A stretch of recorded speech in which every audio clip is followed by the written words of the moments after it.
സ്വാതന്ത്ര്യം എന്ന വാക്കിന്റെ യഥാർത്ഥ അർത്ഥം എന്താണ്? ജനാധിപത്യ രാജ്യത്ത് സമ്മതിദാനാവകാശം അഥവാ വോട്ട് ചെയ്യാനുള്ള അവകാശം മാത്രമാണോ സ്വാതന്ത്ര്യം? അതോ നമ്മുടെ സ്വന്തം അടുക്കളയിൽ നമ്മൾ ഏത് ഇന്ധനം ഉപയോഗിക്കണമെന്ന് തീരുമാനിക്കാനുള്ള പൂർണ്ണമായ അവകാശവും അതിനെക്കുറിച്ചുള്ള വ്യക്തമായ വിവരങ്ങൾ ലഭ്യമാകാനുള്ള സാഹചര്യവും സ്വാതന്ത്ര്യത്തിന്റെ ഭാഗമല്ലേ? ഒരൽപ്പം ചിന്തിക്കേണ്ട വിഷയമാണിത്. 2026 മാർച്ചിൽ ലോകം സാക്ഷ്യം വഹിച്ച ഊർജ്ജ പ്രതിസന്ധിയുടെയും ഇന്ത്യയിൽ അടുത്തിടെയായി നടന്നുകൊണ്ടിരിക്കുന്ന ചില നിശബ്ദമായ നയമാറ്റങ്ങളുടെയും പശ്ചാത്തലത്തിൽ ഈ ചോദ്യത്തിന് വലിയ പ്രസക്തിയുണ്ട്.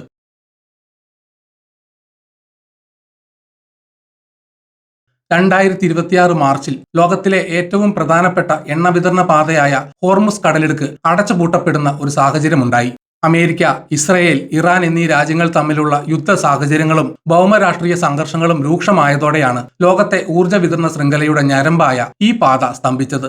ലോകത്ത് വിതരണം ചെയ്യപ്പെടുന്ന മൊത്തം ക്രൂഡ് ഓയിലിന്റെയും പ്രകൃതിവാതകത്തിന്റെയും 20% കടന്നുപോകുന്ന ഒരു ചോക്ക് പോയിന്റാണിത്. ഈ പാതയിലെ തടസ്സം ആഗോളതലത്തിൽ വലിയൊരു ഊർജ്ജ വിതരണ സ്തംഭനത്തിന് കാരണമായി. ഇന്ത്യയെപ്പോലെ ഊർജ്ജത്തിനായി വലിയ തോതിൽ ഇറക്കുമതിയെ ആശ്രയിക്കുന്ന ഒരു രാജ്യത്ത് ഇതിന്റെ പ്രതിഫലനം വളരെ വലുതായിരുന്നു. ഊർജ്ജ വിതരണം നിലയ്ക്കുമെന്ന ഭയം ജനങ്ങളിൽ വലിയ പരിഭ്രാന്തി സൃഷ്ടിച്ചു. ഇതിന്റെ ഫലമായി ഇന്ത്യയിൽ വെറും ഒറ്റ ദിവസം കൊണ്ട് 89 ലക്ഷം ആളുകളാണ് LPG സിലിണ്ടറുകൾക്കായി പാനിക് ബുക്കിംഗ് നടത്തിയത്. ഗ്യാസ് ഏജൻസികൾക്ക് മുന്നിൽ ജനങ്ങൾ വരി നിൽക്കാൻ തുടങ്ങി. രാജ്യം വലിയൊരു എനർജി ലോക്ക്ഡൌണിലേക്ക് നീങ്ങുകയാണോ എന്ന് സാധാരണക്കാർ ഭയപ്പെട്ടു. എന്നാൽ ഇവിടെ നാം ചോദിക്കേണ്ട ഏറ്റവും പ്രധാനപ്പെട്ട ചോദ്യം ഇതാണ്: ഈ പ്രതിസന്ധി വെറും ഒരു വിദേശ യുദ്ധത്തിന്റെ മാത്രം അനന്തരഫലമായിരുന്നോ? അതോ ഒരു പുതിയ നയത്തിലേക്ക് ജനങ്ങളെ നിർബന്ധപൂർവ്വം മാറ്റുന്നതിനായി അല്ലെങ്കിൽ ഒരു സബ്സ്ക്രിപ്ഷൻ മോഡലിലേക്ക് ഉപഭോക്താക്കളെ തളച്ചിടുന്നതിനായി ഉപയോഗപ്പെടുത്തിയ മാനുഫാക്ചേർഡ് ഓപ്പർച്യൂണിറ്റി ആയിരുന്നോ? കാരണം ലക്ഷക്കണക്കിന് ആളുകൾ ഗ്യാസ് സിലിണ്ടറുകൾക്കായി വരി നിൽക്കുകയും വിഷമിക്കുകയും ചെയ്തുകൊണ്ടിരിക്കുന്ന അതേ സമയത്ത് തന്നെ രാജ്യത്ത് വളരെ നിശബ്ദമായി മറ്റൊരു സിസ്റ്റം സജീവമാക്കപ്പെടുന്നുണ്ടായിരുന്നു. അതാണ് പൈപ്ഡ് നാച്ചുറൽ ഗ്യാസ് അഥവാ PNG. ഉപഭോക്താക്കൾക്ക് കൂടുതൽ സൗകര്യം വാഗ്ദാനം ചെയ്യുന്ന ഒന്നാണ് PNG എങ്കിലും ഇതിലൂടെ യഥാർത്ഥത്തിൽ നഷ്ടപ്പെടുന്നത് ഉപഭോക്താവിന്റെ തിരഞ്ഞെടുക്കാനുള്ള അവകാശവും സ്വാതന്ത്ര്യവുമാണ്. ഇതൊരു വലിയ തന്ത്രത്തിന്റെ ഭാഗമാണ്. ഇതിനെ ദി ഗ്രേറ്റ് എനർജി റീസെറ്റ് എന്ന് വിളിക്കാം. നമ്മുടെ അടുക്കളയുടെ താക്കോൽ സ്വന്തമാക്കാൻ അദാനി ഗ്രൂപ്പ് നടത്തുന്ന 20,000 കോടി രൂപയുടെ വലിയൊരു ചൂതാട്ടത്തിന്റെ കഥയാണിത്. ഇത് നമ്മെ കൂടുതൽ സ്വയം പര്യാപ്തരാക്കുകയാണോ അതോ കോർപ്പറേറ്റുകളുടെ തടവുകാരാക്കുകയാണോ എന്ന് നാം പരിശോധിക്കേണ്ടതുണ്ട്. രാജ്യത്തുടനീളം ഇന്ധനക്ഷാമത്തെക്കുറിച്ചുള്ള ഭയം പടർന്നു പിടിച്ചപ്പോൾ ജനങ്ങളുടെ പരിഭ്രാന്തി കുറയ്ക്കാനോ അവരെ ശാന്തരാക്കാനോ അല്ല സർക്കാർ ശ്രമിച്ചത്. പകരം നിലവിലുള്ള സിസ്റ്റത്തെ മറ്റൊരു ദിശയിലേക്ക് തിരിച്ചുവിടാനാണ് അധികാരികൾ ശ്രമിച്ചത്. ഇന്ത്യയിലെ പ്രകൃതിവാതക പെട്രോളിയം പൈപ്പ് ലൈനുകൾ നിയന്ത്രിക്കുന്ന സർക്കാർ ഏജൻസിയാണ് petroleum and natural gas regulatory board അഥവാ PNGRB. ഈ പ്രതിസന്ധി ഘട്ടത്തിൽ PNGRB വളരെ നിശബ്ദമായി ഒരു ഉത്തരവ് പുറപ്പെടുവിച്ചു. ഇതനുസരിച്ച് PNGയും CNGയും പ്രയോറിറ്റി സപ്ലൈ വിഭാഗമായി പ്രഖ്യാപിക്കപ്പെട്ടു. വ്യവസായങ്ങൾക്കുള്ള വാതക വിതരണം വെട്ടിക്കുറയ്ക്കാനും വാണിജ്യാടിസ്ഥാനത്തിൽ LPG ഉപയോഗിക്കുന്നവരെ നിർബന്ധമായും PNGയിലേക്ക് മാറ്റാനും ഈ ഉത്തരവ് നിർദ്ദേശിച്ചു. ഇതിനു പുറമെ സംസ്ഥാന സർക്കാരുകൾക്ക് വളരെ ശക്തമായ ഒരു സൂചനയും നൽകി. സംസ്ഥാനത്ത് ഗ്യാസ് പൈപ്പ് ലൈൻ ശൃംഖല വ്യാപിപ്പിക്കുന്ന പ്രവൃത്തികൾ വേഗത്തിലാക്കിയാൽ ആ സംസ്ഥാനത്തിന് 10% അധികം LPG നൽകാം എന്നതായിരുന്നു ആ വാഗ്ദാനം. ഇതൊരു സാധാരണ പ്രോത്സാഹനമല്ല, മറിച്ച് ജനങ്ങളുടെ ബിഹേവിയറിനെ സ്വാധീനിക്കാനുള്ള ഒരു തന്ത്രമാണ്. മുൻപ് പൈപ്പ് ലൈൻ കണക്ഷനുകൾക്കും മറ്റുമുള്ള അനുമതികൾ ലഭിക്കാൻ മാസങ്ങൾ എടുത്തിരുന്നെങ്കിൽ പ്രതിസന്ധിക്ക് ശേഷം വെറും 10 ദിവസങ്ങൾക്കുള്ളിൽ റെസ്റ്റോറന്റുകൾക്കും ക്യാന്റീനുകൾക്കും സർക്കാർ അനുമതികൾ നൽകാൻ തുടങ്ങി. വാണിജ്യ സ്ഥാപനങ്ങളോട് അടിയന്തരമായി PNGയിലേക്ക് മാറാൻ കർശന നിർദ്ദേശം നൽകി.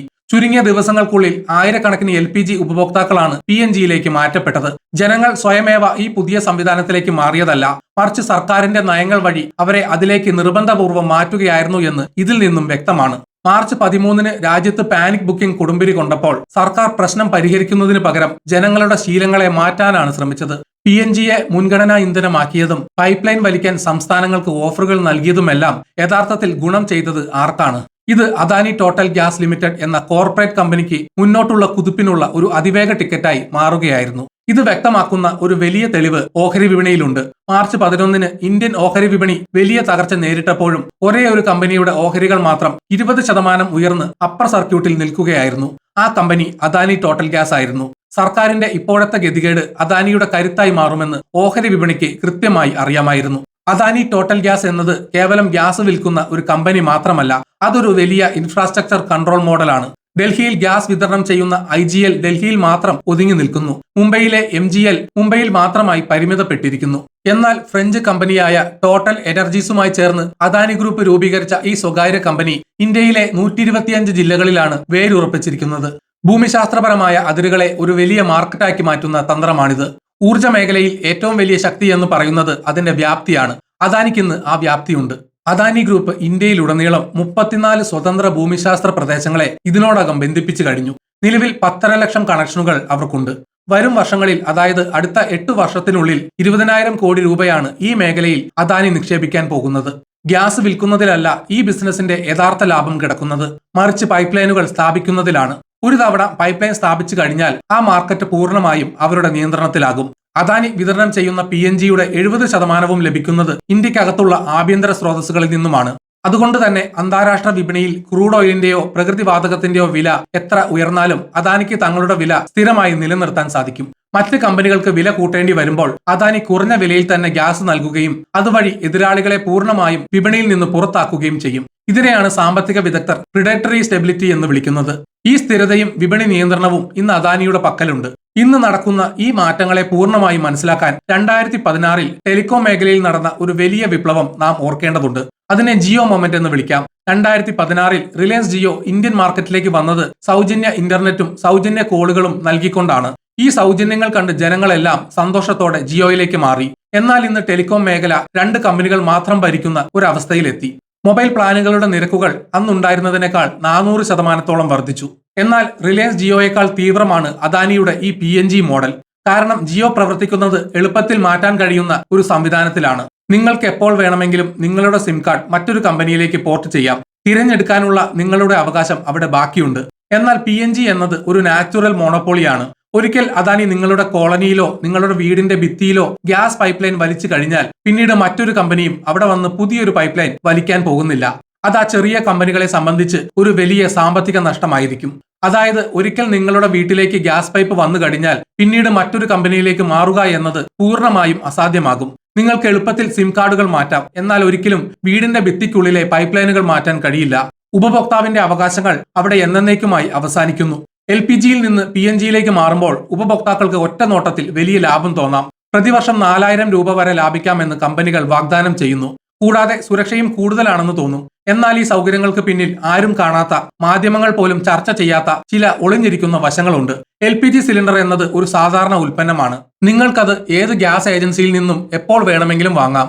എന്നാൽ PNG എന്നത് ഒരു ഉൽപ്പന്നമല്ല, അതൊരു ഇൻഫ്രാസ്ട്രക്ചറൽ സർവീസ് ആണ്. ഇതിന്റെ പൂർണ്ണ നിയന്ത്രണം ഒരൊറ്റ മുതലാളിയുടെ കൈകളിലായിരിക്കും. PNG ഒരു സബ്സ്ക്രിപ്ഷൻ പോലെയാണ് പ്രവർത്തിക്കുന്നത്. എല്ലാ മാസവും മീറ്റർ കറങ്ങിക്കൊണ്ടിരിക്കും. എല്ലാ മാസവും കോടിക്കണക്കിന് രൂപയുടെ വരുമാനം അദാനിയുടെ അക്കൗണ്ടിലേക്ക് കൃത്യമായി ഒഴുകിക്കൊണ്ടിരിക്കും. ഇന്ത്യയിലെ മധ്യവർഗ ജനതയെ ഉപയോഗിച്ച് നിർമ്മിച്ചെടുക്കുന്ന രാജ്യത്തെ ഏറ്റവും വലിയ റെക്കറിംഗ് റവന്യൂ മോഡലായി ഇത് മാറാൻ പോവുകയാണ്. ഈ അവസരത്തിൽ ലോക ചരിത്രത്തിൽ നിന്നുള്ള ഒരു ഉദാഹരണം നാം ശ്രദ്ധിക്കേണ്ടതുണ്ട്. ഊർജ്ജ സുരക്ഷയ്ക്കായി ജർമ്മനി റഷ്യയെയായിരുന്നു പ്രധാനമായും ആശ്രയിച്ചിരുന്നത്. റഷ്യയിൽ നിന്നും നാച്ചുറൽ ഗ്യാസ് എത്തിക്കുന്നതിനായി അവർ നോർഡ് സ്ട്രീം എന്ന വലിയ ഗ്യാസ് പൈപ്പ് ലൈൻ നിർമ്മിച്ചു. ഇത് അവർക്ക് വലിയ ഊർജ്ജ സുരക്ഷ നൽകുമെന്ന് അവർ കരുതി.